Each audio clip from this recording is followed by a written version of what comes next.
What's the one thing that truly terrifies the most powerful heroes in the DC universe? Is it Darkseid? The Anti-Monitor? How about the day Superman lost control?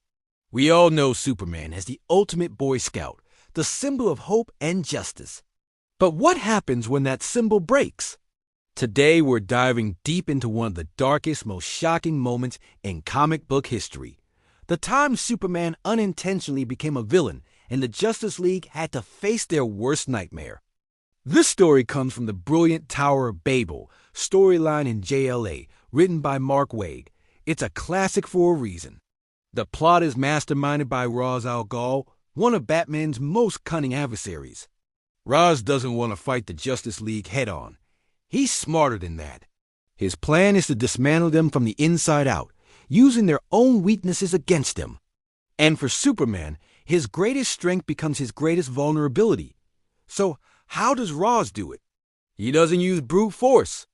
He uses a special kind of kryptonite, red kryptonite.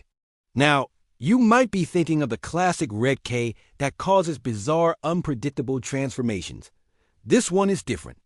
It's a synthetic version, specifically engineered by Batman. Wait, what? Batman made it? Yes, and we'll get to that massive betrayal in a bit. This synthetic red kryptonite was designed with a terrifying purpose: to overload Superman's solar energy absorption. Imagine Superman as a living solar battery. He soaks up the yellow sun's radiation, and that's what gives him his incredible powers.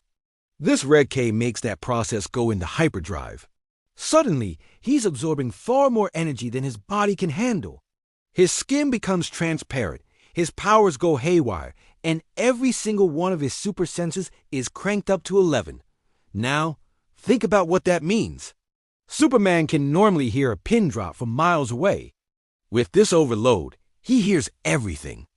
Every scream, every cry for help, every whisper, every heartbeat on the entire planet all at once. It's an unbearable cacophony of noise. His supervision is just as bad. He can see through everything, but he can't control it. He sees every crime, every disaster, every tragedy happening simultaneously around the globe. It's a sensory overload of pure, unfiltered human suffering. The comic depicts this brilliantly. We see Superman writhing in agony, clutching his head.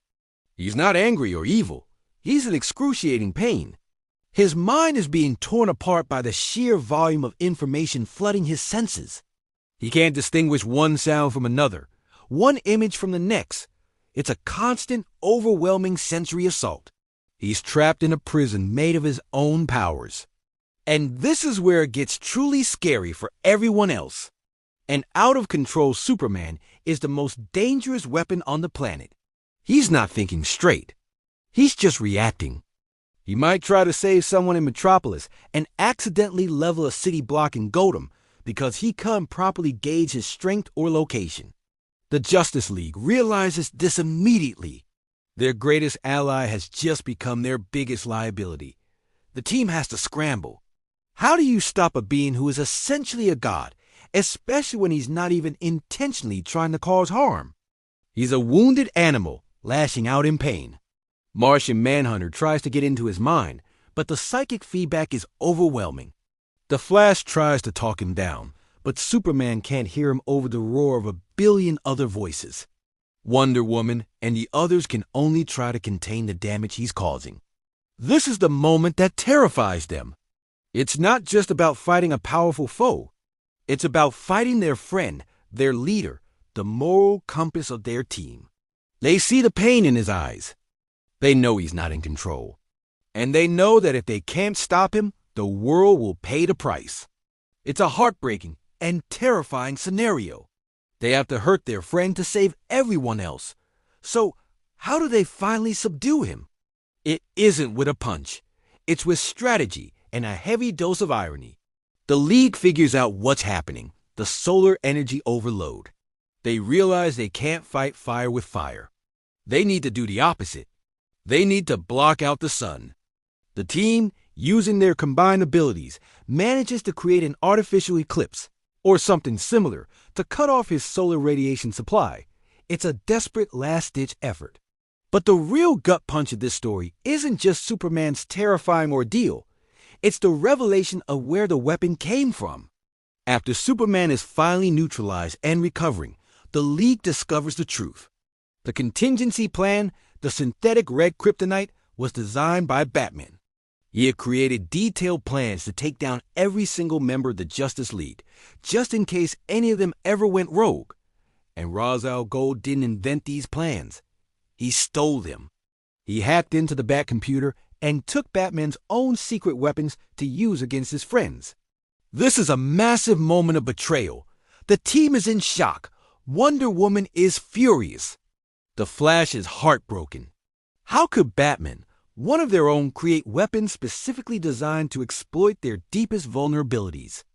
Batman's logic is, as always, cold and pragmatic.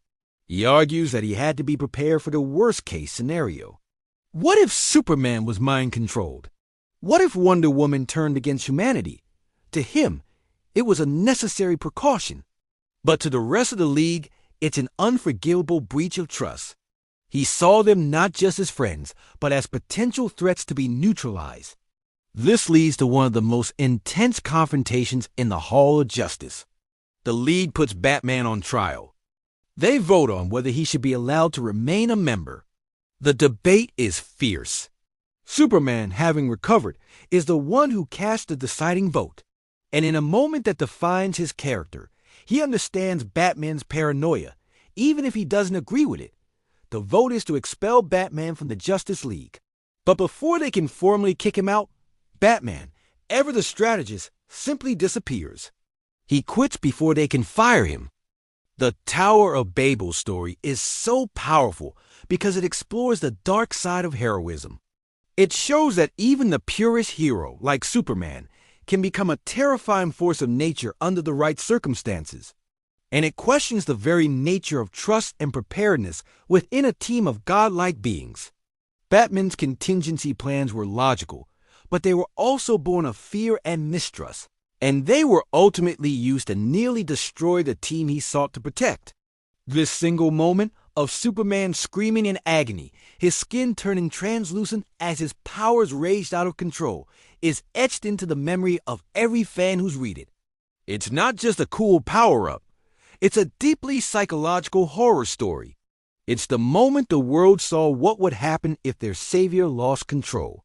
And it's the moment the Justice League realized their greatest enemy might not be a supervillain from another galaxy, but the fear and doubt that exists within their own ranks. It proved that even for the Man of Steel, absolute power can be an absolute curse. What do you think? Was Batman right to create these plans? Or was it the ultimate betrayal? Let me know your thoughts down in the comments. This storyline is a masterpiece and shows just how complex and compelling these characters can be. If you enjoyed this deep dive, make sure to hit that like button, subscribe for more comic book breakdowns, and ring that bell so you don't miss our next video. Thanks for watching.